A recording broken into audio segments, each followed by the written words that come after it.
Good afternoon, everybody. Welcome to LinkedIn Tuesday. It's May 20th, 2025. We're very glad you're with us this afternoon. Please note this event is being recorded. It will be on the Career USA YouTube channel for others to view in the future. By participating in this event, you give consent for your name and picture to appear. Please note that any comments you put in the Zoom chat window will not appear in the recording. For everybody who's on Zoom, please feel free to open up the chat window and put in your contact information. Tell us who you are. Uh, Tell us who you are. Tell us what kind of position you're looking for. Tell us if you have any target companies. Give us all the details, and maybe somebody else on this call will be able to help you out in your job search. All right, good afternoon. My name is Jeff Morris. Back in 2008, I founded careerdfw.org, a website to help those unemployed in the Dallas-Fort Worth area. In 2012, I launched careerusa.org to help those around the United States. I have written a book called What I've Learned About Your Job Search You May Not Know. It is available on Amazon. If you see me in person, I always have copies with me. Since 2007, I've been facilitating and leading the North Dallas Plano Career Focus Group. The group's been around since the late 1990s. We've got a great speaker coming up this Friday, which I'll tell you about at the end of this session. And since 2017, I've been a member of the practice interview team, a great way to practice your interviewing skills, because when you get that phone call, you've got to know what to say. For more information, just reach out to dallaspickroo.com. Well, we have four outstanding speakers who talk about LinkedIn. They rotate through on a monthly basis. We really appreciate their work and updating what they do and giving us the latest, greatest of what's out there. Today, our speaker is Kurt VandeMotter. He's a retained search executive at Linked Executive Search, one of the top 25 recruiters in the country, according to Forbes magazine. So Kurt, I'll turn it over to you. Thank you for being with us. Well, thank you, Jeff. I appreciate it. I can't see my speaker view. Am I centered okay? Yeah, you're fine. Okay, good. I don't care what I look like. I just want to make sure that I'm centered and I'm not half off the screen, half on. Jeff, thank you for all you do. This work is something that I talk to candidates, Jeff, all over the country every day to coach them on, suggestions of things that they can do to accelerate their search and so forth. And I there isn't one of them that I don't recommend that they come find your Career USA Jobs YouTube channel. And Jeff has a great slate of people that do come and help facilitate these meetings. I recently I recently sent our friend Terry Sullivan a note because I went to one of his seminars and presentations, and I'm not putting an advertisement out there, but Jeff's or Terry Sullivan's presentation is well worth it for any of you that have any questions about LinkedIn.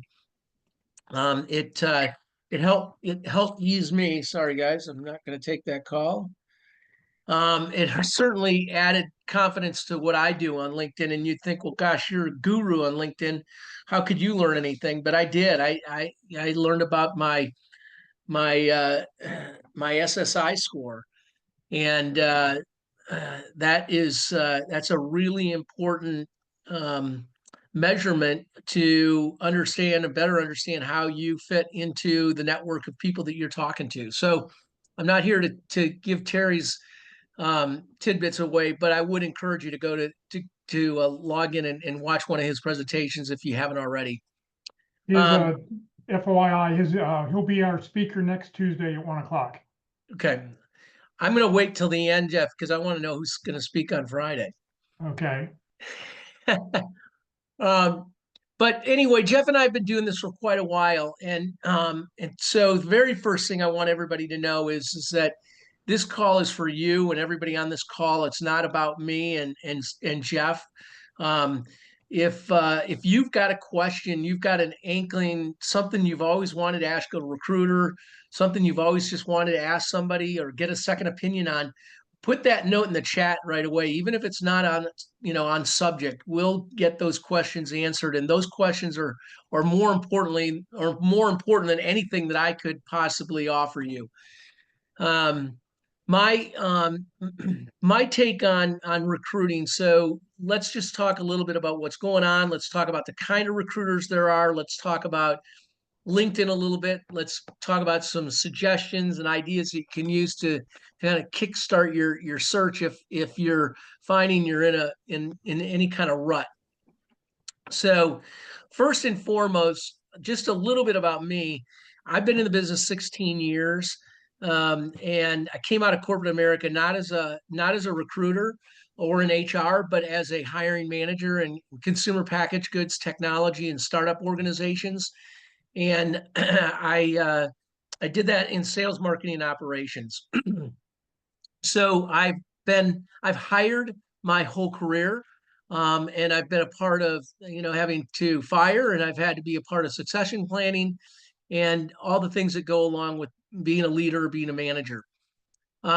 16 years ago, I was done with corporate America. There was no way I could go back. I had been with a company called Intervoice, and they called me on the 4th of July and let me know that my job had been eliminated.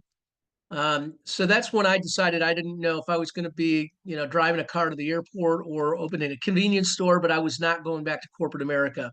That's how I reinvented myself. And so one of the things that I did is I made a lot of phone calls to people that I knew that knew me, that had worked with me prior to starting the search business to ensure that they thought that I had the skills, the tenacity, the network, and so forth in order to do this job. And they all provided a great amount of confidence. And here I am 16 years later, recognized by Forbes as the 13th top search firm in the United States, #1 in Texas. I'm a retained search executive. And so what that means is that there's Jeff's going to throw up a slide here. There's three kinds of recruiters.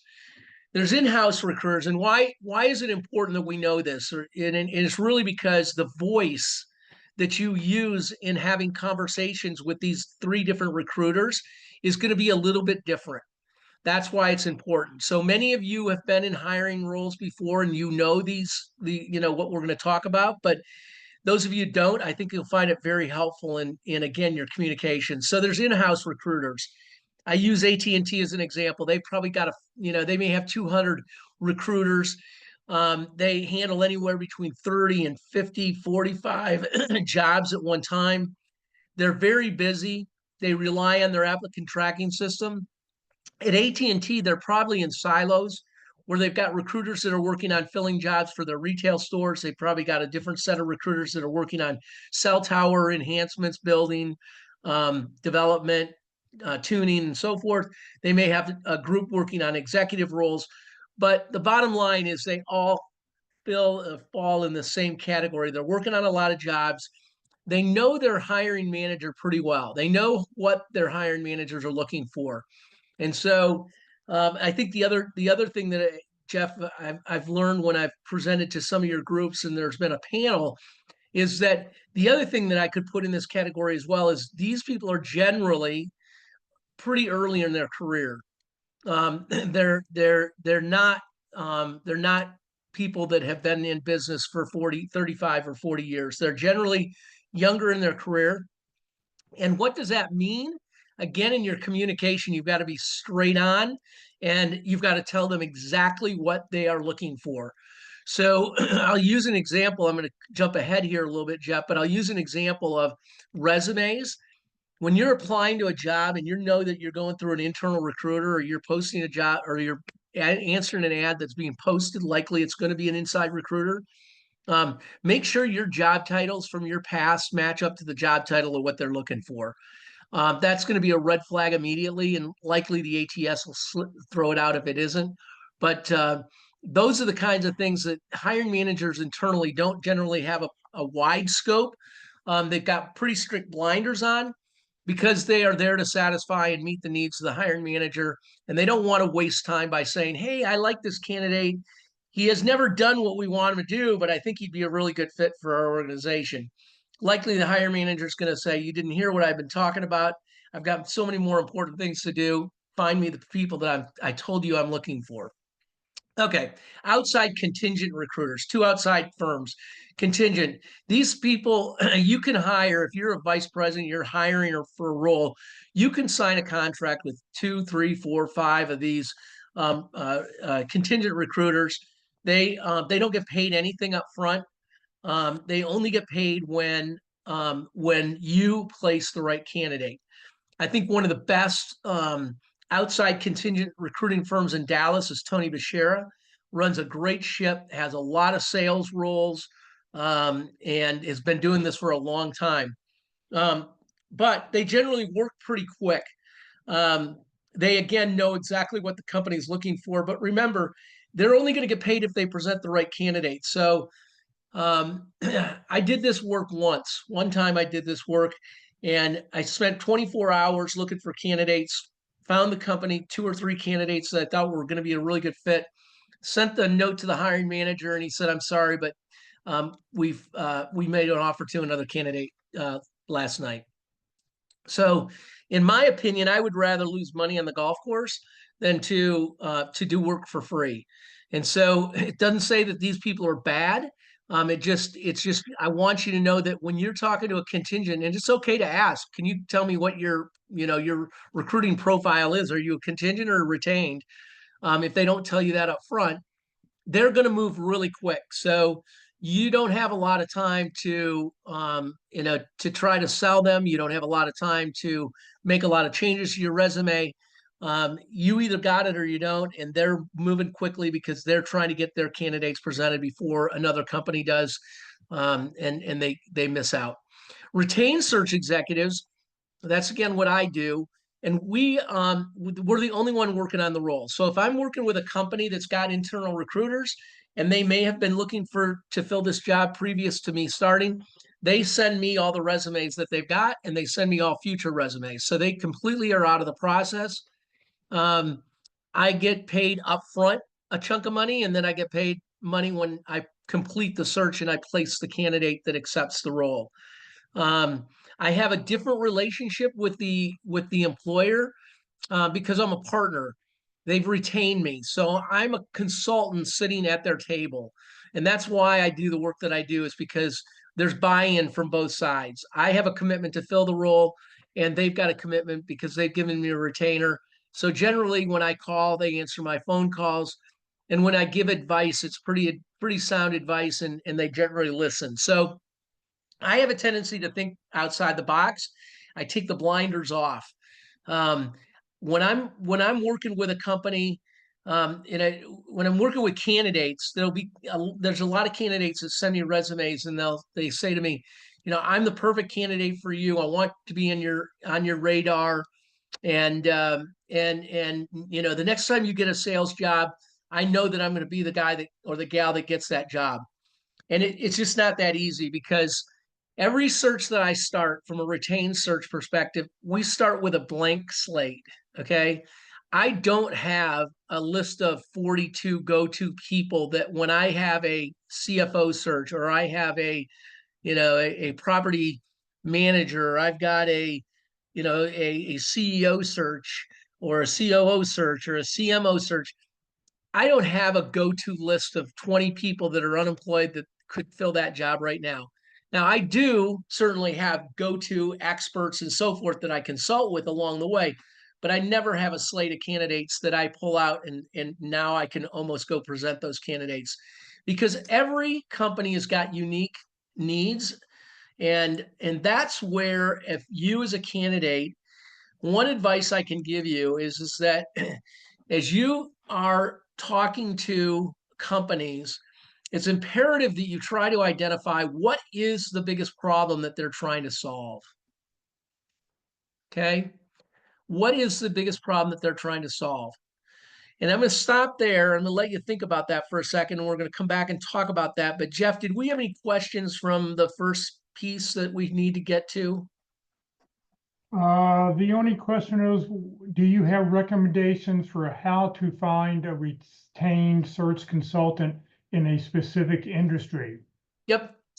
Great question. So everybody wants to talk to recruiters. Everybody wants to talk to retained recruiters. But the fact of the matter is, Jeff, is that most recruiters don't take these phone calls. And I'm not saying that because I'm trying to put myself on a pedestal, but I'm just speaking in general terms. Most recruiters don't take calls from candidates unless they've got a job that that candidate's got the exact fit for. And the reason is because we get paid by companies, we don't get paid by candidates. My motto is a little bit different. It's a lot different, and that is that I try to talk to candidates every day so that I can just try to take the edge off. Many of you that are on this call have been looking for a job. You may have been looking for a while, and you're uneasy about the future, and you're uncertain about what you're doing, and you want to validate things. And so, if I can do that for candidates, and I sleep better, and they sleep a little bit better. It's a win-win situation. So, to answer the question, you can use AI to find those things. You can use LinkedIn to find those people, but don't be disappointed if they don't take your phone calls. And it's not because they don't think you're a great person or they don't like you. It's just that that's not the way they were trained, and that's not their motive apparatus. Does that make sense? Okay, so we're going to go back to the problems that we're trying to solve. So I suggested to everybody that the best thing that a candidate can do is to try to identify what is the biggest problem that the company is trying to solve. As a candidate, when you have your first annual review or 6-month review, what are the things that are going to be on that review that are going to make you a huge success for that organization, and get raving reviews versus being put on notice that maybe you're not going to make the job? It's really important that you dig down and identify those things. So many candidates want to stick to the job description, and they want to just talk about my communication skills, my leadership skills, my ability to solve problems, my ability to listen to a customer, whatever it might be. And yeah, those are all very important, but you really need to put that work to you need to meet the rubber at the road, where you're talking about excuse me, those skills, and you're elaborating on how you can help them solve their problems. So if you're talking to a recruiter, you're not talking to a hiring manager yet, these are questions that you should be adding to your list of questions that are different than other candidates are going to ask. And it's going to be questions like this: what are the biggest problems that you're trying to solve? What keeps you up at night? Um, what when if this works out, and we have the opportunity to work together, what are the 3 things that are going to be in my first job review that that are going to be accountable to the job and responsibility? Get a couple of those things. These are just different questions, but it will give you the ability to answer the questions and answer their questions in a different way than you ever were before. On my job title, you'll see that I'm a chief storyteller, and there's a reason behind that. I'm not going to waste your time today to tell you all the details there, but the bottom line is I am a storyteller. I tell a lot of stories. And in interviewing, that's where and how you're going to continue to be really successful, is if you can become a storyteller. Some of you on the call are in HR or came out of training, and you understand the behavioral model of interviewing. If those of you that are on the call that don't know the behavioral model of interviewing, I don't suggest you take a 6-week course in it, but I certainly would encourage you to do a little bit of research. In addition to what I'm going to share with you here today. But when I was at Pepsi, and this was a long time ago, y'all, because I'm old, we got trained on the behavioral interviewing model. And then I learned it again when I was at Dr. Pepper 7-Up, and then I learned it again when I was at AT&T. Hiring managers don't do a lot of interviewing, so sometimes they revert back to their old ways. But the bottom line is, a real good interviewer, a behavioral interviewer, is going to ask you questions about, tell me a time that you had to overcome a deadline that was slipping, your budget was going to be over, it reported to the CEO, and there was somebody on your team that didn't work for you but wasn't playing nice in the sandbox. That gets you as a candidate to start telling a story about, well, let me tell you about a project that I worked on, and I was leading the project for the CEO. We were a bit behind, but he had been on vacation. So you're telling a story of everything that you learned and all the things that you accomplished and what you would have done differently.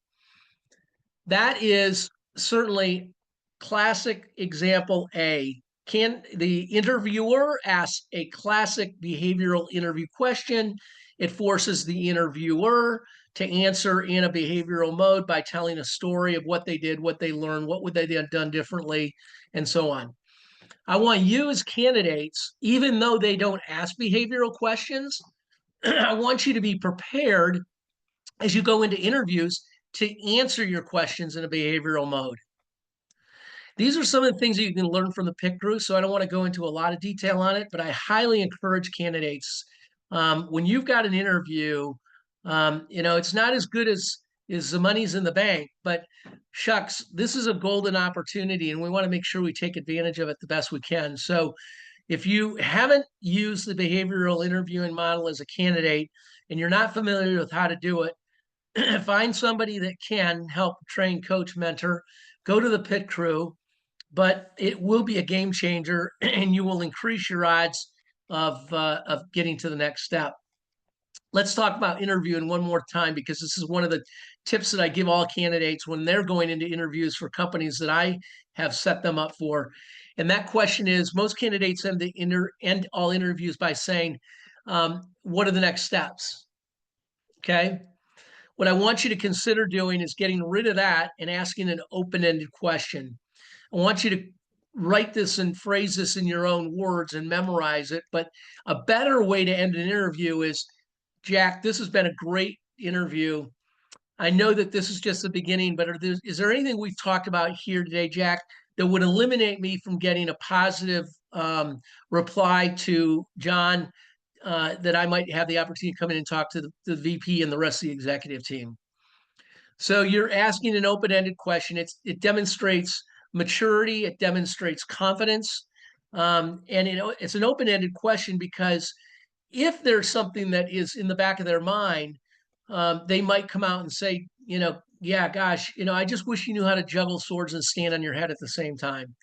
So it gives the opportunity, puts the ball back in the interviewer question to, come up with what the next steps are. Now, if you are in the interview and they've already the guy has already or the gal's already said, you're going to, I'm going to recommend that you go talk to the executive team, then you might rephrase that question at the end. This has been a great interview. Is there any advice that you can offer me now that we've talked for an hour, before or as I prepare for that next round of interviews? So keep that open-ended question in mind, regardless of where the interview goes, because it's a great way to gather additional data and to build rapport with that interviewer. Jeff, how are we doing on questions? The only other question was, is it possible to, and how can we find out about where we are failing in recruiting searches? Wow, that's a really good question. I don't know that you can. And what they're talking about is, if somebody wants to go off mic or come on mic, you can ask the question too. But what I'm hearing you say is, where you working through a recruiter, but you're not landing the job, where do you get feedback and so forth? As I think what the question is that right, Jeff? Nicole, do you want to unmute your mic? There you go. When recruiters are using the LinkedIn Recruiter platform, Yep. and they're searching for job titles, how do you find out where you're falling in those searches? Can you find out? Yep. Okay, so this is a really good question. So generally at this point, and Jeff, I apologize, I'm kind of in the middle of everything right now. I would go to LinkedIn Recruiter and I'd pull up LinkedIn Recruiter, Nicole, and I'd show you what that interface looks like. But my apologies, the recruiting business is a little slow right now, and LinkedIn Recruiter is very expensive. And so I've dropped it for a while. So I don't have access to that website to pull it up, but I hope that I can provide a visual for you that will help you understand and that will help you accelerate and build more confidence. Great question. So what Nicole's asking about is I'm a recruiter and I'm using LinkedIn Recruiter, and in LinkedIn Recruiter, it gives me the ability to search for titles. So I can go in and I can load that I'm looking for a customer service advocate. I'm looking for a customer service retention manager. I can put in different titles of what I'm looking for. And then I can put in a location. I can put in seniority. I can put in languages spoken. I can put in their colleges that I want to search for. If there's companies that I have an admiration for that this company would love to have somebody out of company XYZ, then I can put those names in there as well. And then I hit go, and it pulls up a list of candidates that have or are meet the profile of what I've been looking for. Nicole, the best advice that I can give you is keywords. Okay. And this is advice for everybody again, is keywords in LinkedIn are critical. And it's not only key for LinkedIn, but I think that what I want everybody to start thinking about is even a broader scope of executive search than what we know today is predominantly through LinkedIn. There are a lot of AI tools that are out there today as well, Nicole, and everybody else on this call. My son works for a company called Sinecure. And they are a company that is developed a search engine that they are selling to companies. Now, their platform really specializes in if you're trying to fill, and this is probably, he'd shoot me if he was on the phone and he heard this example, but if you were trying to find dealers at a casino, this tool will work really well. Where they do in repetitive, their platform's not as well designed for retained search, the higher end stuff. There's another firm that I talked to recently, and they're coming into the market as well. Spencer Stewart has been their sponsor and has really publicized this technology. And and I've looked at that as well. It's not any cheaper than LinkedIn.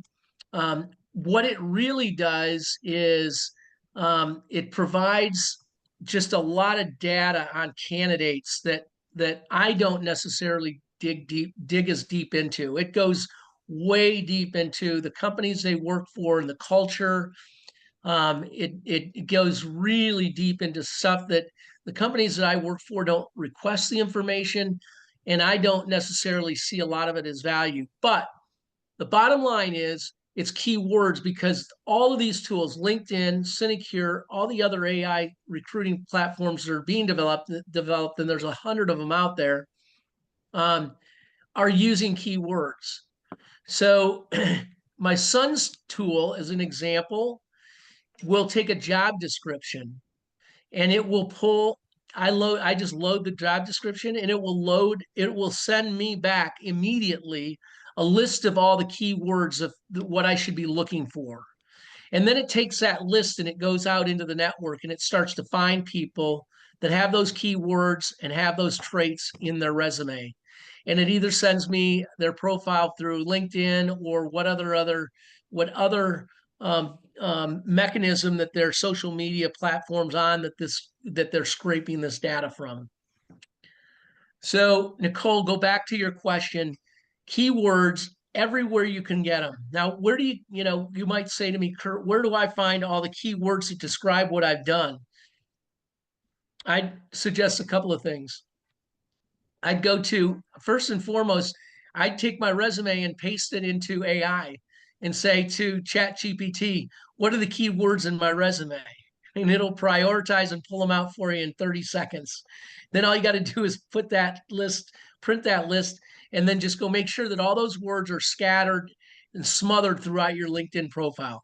One of the biggest mistakes that candidates make are two things in three or four things in LinkedIn. Okay, first and foremost is LinkedIn is the go-to platform for recruiters. So whether you like it or not, there are other tools and technologies that are coming and more are becoming available.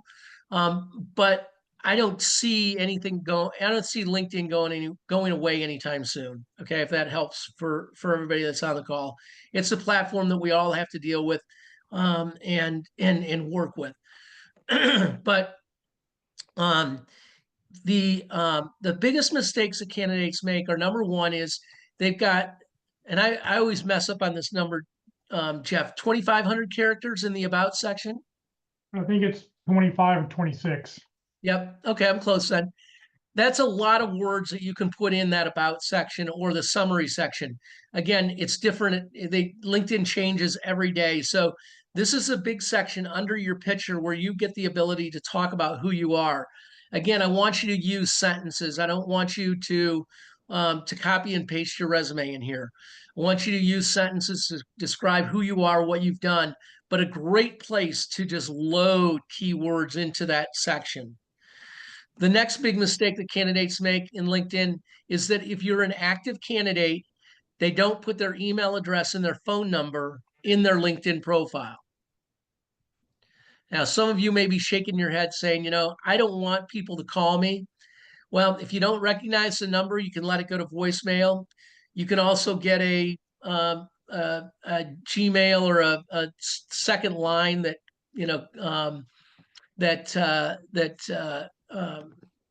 that you can use so that filters calls for you. But the fact is they don't have your address. They don't know where you live. They've got your email address, so they got your phone number. Now, why do I say that? Okay. I'm not just making it up because I'm trying to make my job easier. Let me give you the facts. And the facts are this. Number one, the fact is this, is that only 8%, 7 to 8% of candidates reply to in-mails. And you might go, what? No, 7 to 8% reply to in-mails. So as a recruiter, when I was using LinkedIn Recruiter, I've got a new search. In one afternoon, I might sit in my office and send out 100 in-mails, okay? Because I have a template. I know exactly what I'm looking for. I customize it by putting their name in there or something else about them. It takes me seconds to send out lots of in-mails. But thankfully, my numbers are higher. I'm in the 17 to 20% category. But think about it. 100 in-mails go out, and I only get 18 replies. That's awful. Okay. Especially when I'm communicating. I don't care if I'm communicating with active or candidates that are, not looking for a role. Those aren't good numbers, and the 7 to 8% are even worse. So if you as a candidate give me your contact information, you move to the absolute head of the class.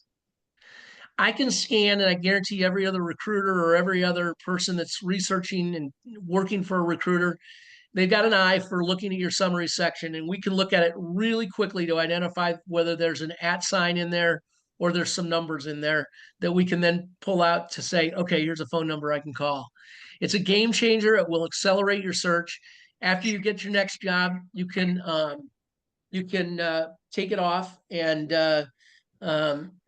and leave it out of there. But for your search, I highly recommend that you put that information in there.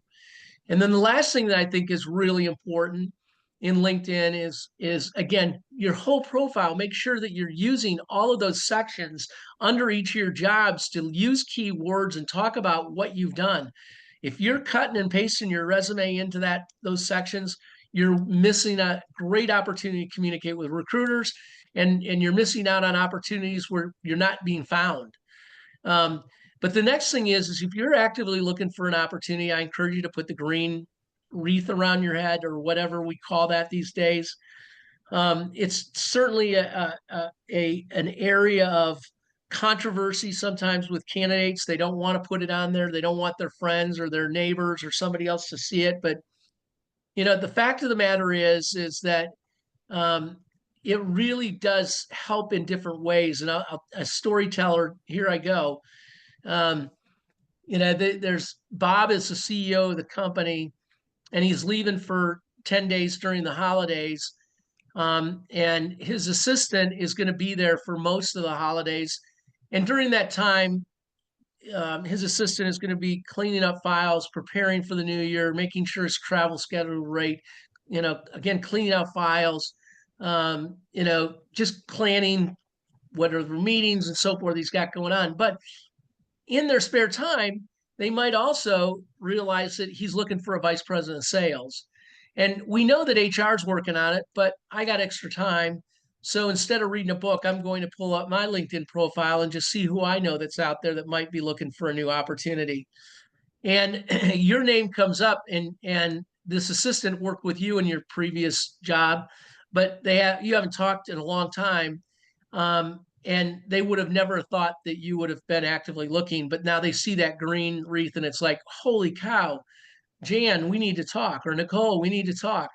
So highly recommend that you put that green wreath on. Again, it's if you're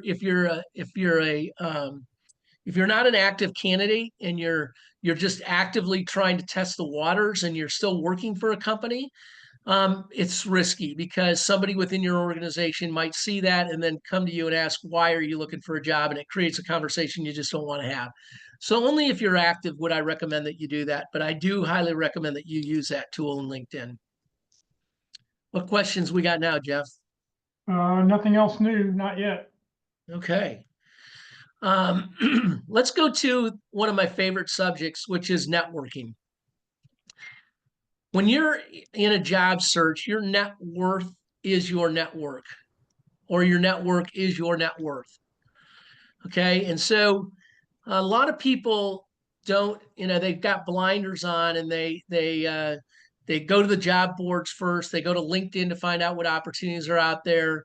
They talk to a couple of friends, and then they're just really discouraged because things aren't looking good.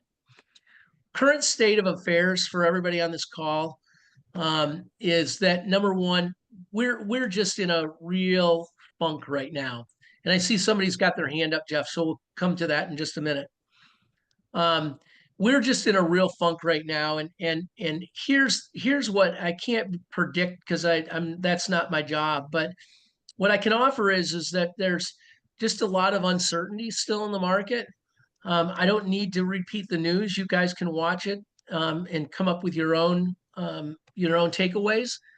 I think that things are going to settle down. I can't tell you whether that's going to be 3 or 5 months from now. But I do feel, and I'm confident that things are going to settle down and things are going to get back to reality. As a recruiter, I am not very busy right now. And I don't like that because I do like to work and I like working with my partner companies. But it's not a bad time because there's a lot of competition that drops out during this time. Recruiters that can't make it and they've got to go do something else. So it narrows down the search field a little bit. But I do know it's coming back. It always does. And I feel confident for that. But in the meantime, it doesn't mean that companies aren't hiring at all. There is hiring that's going on, but you're going to have to look harder than you've ever had to look before. Remember that finding a job is the hardest job you'll ever have. Finding a job, it sucks. I hate to be so blunt, but it's awful. You get rejected every day. You come home and your spouse says, I thought you were a really good person. You used to manage a lot of people and now nobody returns your calls. And why can't you get that job? And you're not going back for another interview. And, all the questions. And it's not that they don't trust or love you or anything else, but they don't understand what you're going through. And so it can be very, very difficult. But many candidates come to me during the holidays and they say, I'm going to stop looking for a job during the holidays because nobody hires. And I recommend that they don't do that. And so the same holds true here. Companies aren't hiring as heavily as they used to. They will when we get into that confidence mode again, but don't stop your search because there are companies that are hiring and they're still making offers. They're making good offers. And that's going to continue. It's just going to be at a slower pace than it was a year ago. Go ahead, my friend. You got your hand up. Yeah, hi, good afternoon, Kurt. My name is Becca. I wanted to go back to the LinkedIn topic you were speaking about earlier and using the job history section of LinkedIn. How would you recommend that we leverage that so it is different than our resume? You mentioned not just copying and pasting. What would be a good use of that section? I want you to use an active voice. I want you to write it in terms of as you're talking to that hiring manager. I want you to use sentences to describe what you've done in paragraphs instead of bullets. Okay, great. Thank you. Yeah. And I think that another person can either validate that or can give you some additional color on it is if you reach out or you see Terry Sullivan's presentation as well. But I think that that's the advice that we try to offer to candidates, that not just to cut and paste, because it's such valuable. It's such valuable um, um, property.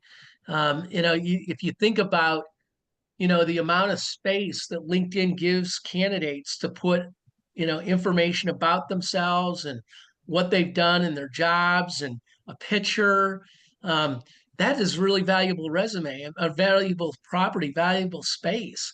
There's a lot of people that pay a lot of money to have a website that does not as much as it does on LinkedIn. So we want you to just make sure you're taking as much advantage of all that space as you possibly can and filling it up with keywords. I use silly example, Becca, but when I was in the beverage industry, I was one of my first jobs. We were a DSD, direct store delivery. Okay, so what that meant was that our drivers every morning would load on their truck what they thought they were going to sell. So they might think they were going to sell 48, bottles of 2-liter Pepsi and 20 Mountain Dew and whatever. They loaded what they thought they were going to sell on the truck. And then they went door to door to their stops, not door to door, but to their different stores and locations. And they sold what they could. They tried to sell a display. They'd fill a cooler. They'd sell as many in many cases as they possibly can. And then at the end of the day, they'd come back and we would add up what's on the truck. We'd subtract it from what they left with, and that's what they owed us for the day. Okay. Well, that's called route settlement. So direct store delivery, DSD, are two very different words and key words that should be in my LinkedIn profile if I was still actively looking. But I might go back as far as route settlement, because there are still companies that do route settlement. And as queer or silly as it might sound, somebody might one day be looking for route settlement. And if I had that in my profile, I'd pop to the head right away. Okay. Thank you for that explanation. That helps. Another place to get keywords for everybody. So keywords is something, Becca, that not only you are, concerned about, questioning, struggle with sometimes, is so I talked about loading your resume into AI, and it'll give you your keywords. You can also then take those keywords and load it into AI and say, give me other adjectives or other words that are like these. Those are other ways to get keywords. But even a better place to get keywords is to go to job descriptions. What are the jobs that you're trying to get? What are the jobs that you're interviewing for? And take those job applications or those job descriptions, those job briefs, throw those into AI and ask AI to give you a list of what are the key top priorities for this role, or what are the key words for this role. Take those keywords, make sure those are in your LinkedIn profile as well. So this is an exercise that's not just one and done. You can continue to update and activate it by updating that list, by looking at job descriptions. And you might see something on a job description. It's like, oh my gosh, I do that. But that's not in my LinkedIn profile. Put it in your LinkedIn profile. All right. All good. Thank you so much. Yep. How are we doing, Jeff? Good. No other questions?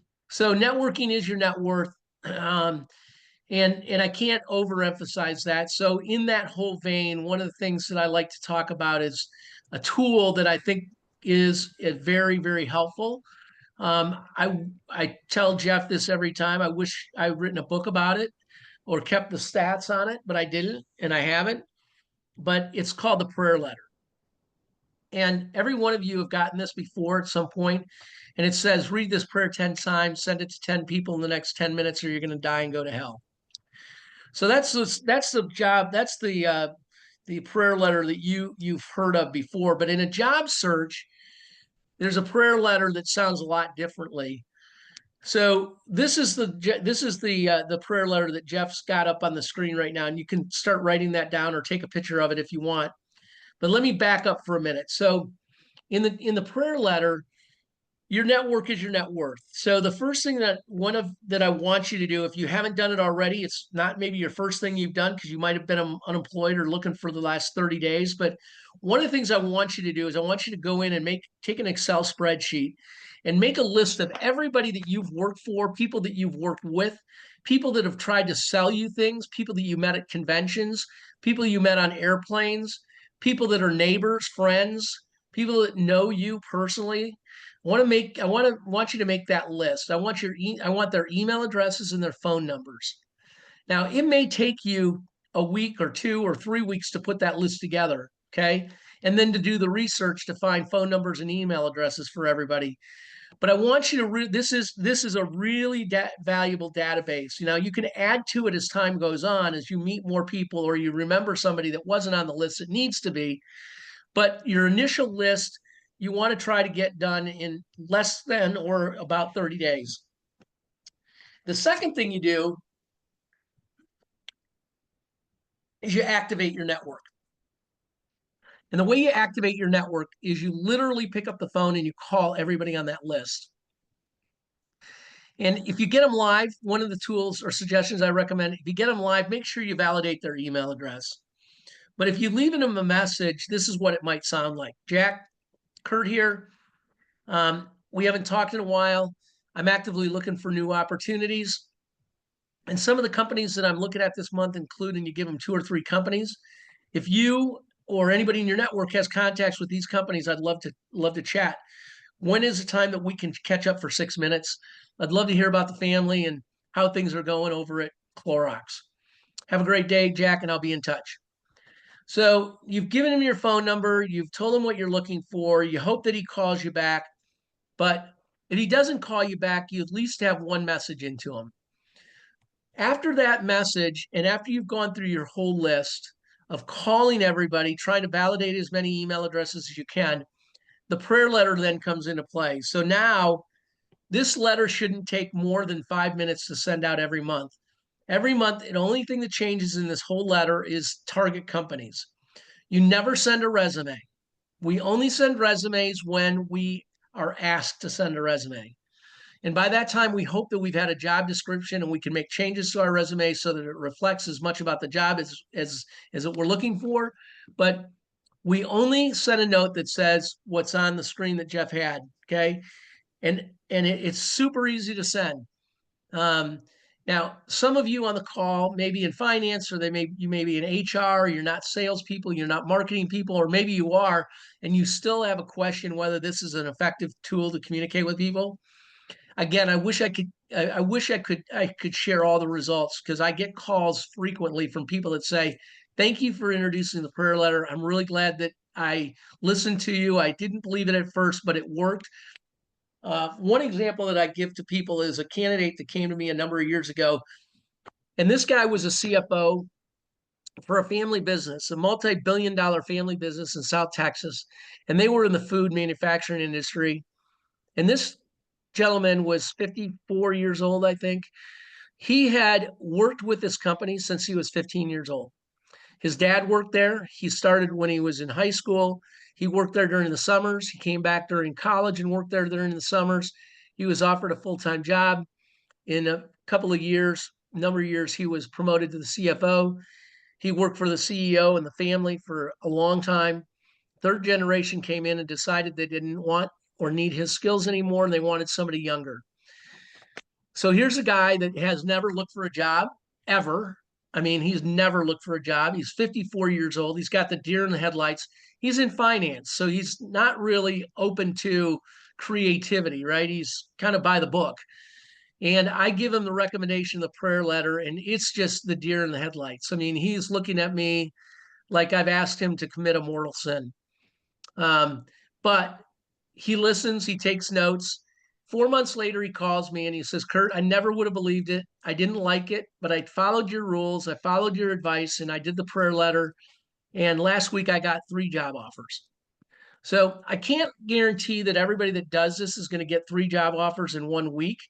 I can't guarantee you're going to get 3 job offers in 1 month. But what I can guarantee is that you will accelerate your job search, because now every month at the beginning of the month, you've got, whether it's 50, 100, or 500 people that are out just thinking about you. Okay.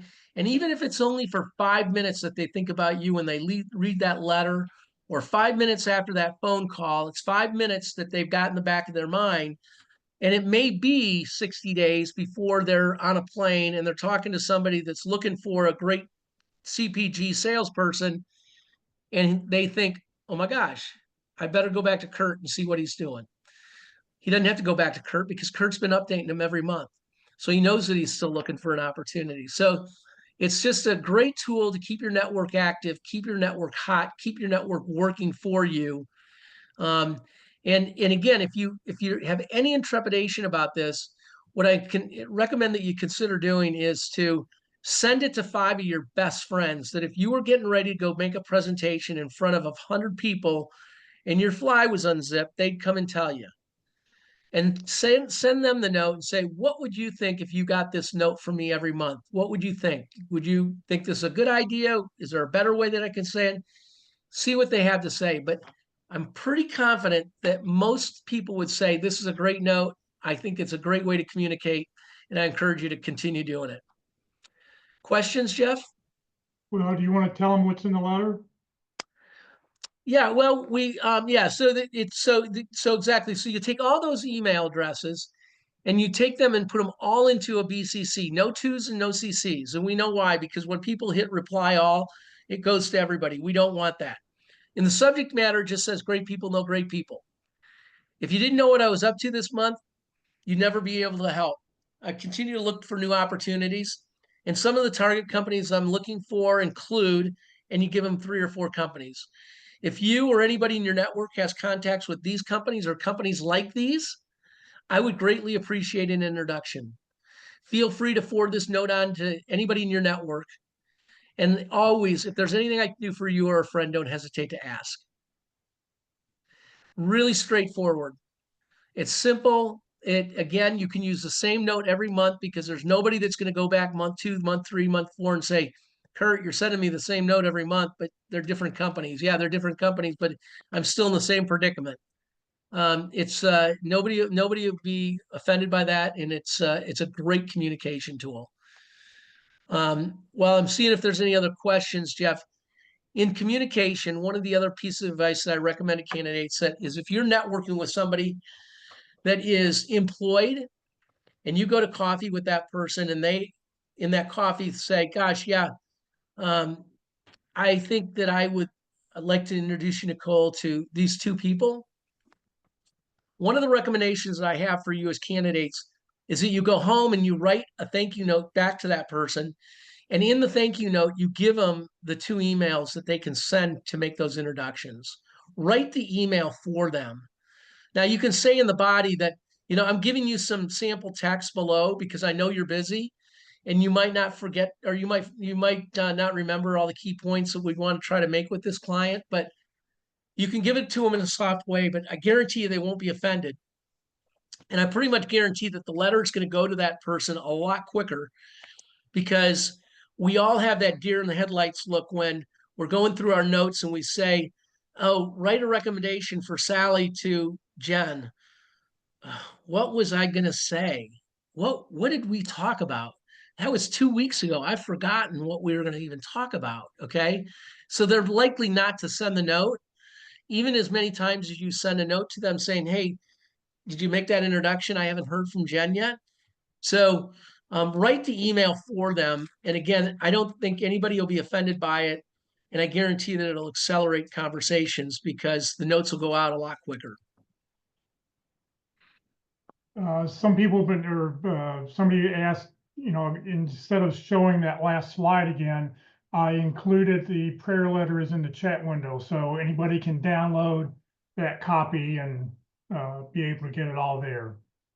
Perfect. Thanks, Jeff. Any other questions anybody has? Pretty quiet group today. Weather's so nice out there, people thinking about going out and taking a walk. Well, I'm thinking about going to hit golf balls. Okay. All right. Well, if there is no other questions, Kurt, I'm going to say thank you very, very much. Great information as always. Next week, as we mentioned, Terry Sullivan will be with us to talk about how to tell your key contacts and prospects who you are, what you do, and how you can help them. The session will not be recorded, so if you want to see Terry, you need to watch Terry live next Tuesday at 1 o'clock. Crew DFW and Crew USA, we're putting on training a couple days a week. Wednesday, the practice interview team will be meeting in person this week. So if you want to go, you're welcome to go watch other people being interviewed. This is a great way to, practice your skills. You don't want to have a real interview to go to and not, you don't want to go to a real interview and have that be your practice. This is a great opportunity to watch other people being interviewed and learn as you go. So they will be online on the 4th Wednesday. So not this Wednesday, but next Wednesday. For anybody outside the DFW area, you'll be able to go watch it on Zoom. This Friday at the North Dallas Plano Career Focus Group, PJ Dunn will be with us. He's a great speaker and does a lot of training with people all over the city. He's going to be talking about working from a position of strengths. He talks about strengths finders and then core values, how you work with those strengths in jobs. So PJ is a really interesting speaker, and I think everybody will enjoy seeing him this Friday at 9:30 in the morning. You're welcome to join the Career DFW or Career USA LinkedIn groups. You do not need to live in the Dallas-Fort Worth area to join the Career DFW group, but I will look at your profile. And if your profile is not mostly complete, I will reject you from the group, because why are you on LinkedIn if you don't have a complete profile? So please take the time and make your profile mostly complete. This session has been recorded. It will be on the Career USA YouTube channel later this afternoon. Please subscribe to the channel, because that way every time we post a new video, you'll be able to find out about it. We currently have over 670 videos up there. On the Career USA YouTube channel, it looks something like this. You want to click on playlists, where you see that green arrow, and up will come one of 7 different playlists. And that way you can go pick whichever list you want. In this case, you want to pick LinkedIn. Don't pick on the video, pick down below where it says view full playlist. When you click there, up will come a list of all the dates and topics that were been talked about from our different speakers, and you're welcome to watch any one of those videos at your convenience. If you're not receiving emails about our workshop, please join the Career USA mailing list. You can just scan this QR code and send a blank email, or just send a blank email to Career USA, the +sign subscribe@groups.io. You won't be spammed because I control the list, but you will find, you'll get links for the upcoming sessions we're doing. Please note, Career DFW, we're a 501c3 nonprofit organization. We have no full or part-time employees. All of our speakers are volunteers. Kurt's a volunteer. Terry's a volunteer. I'm a volunteer. Everything I've done over the last 15 years has just been to help you land your next great opportunity. So thank you very much for joining us today, everybody. Kurt, once again, thank you very much. And we hope to see you at the PICRU tomorrow or this Friday at the North Dallas Plano Career Focus Group. Have a great day, everybody.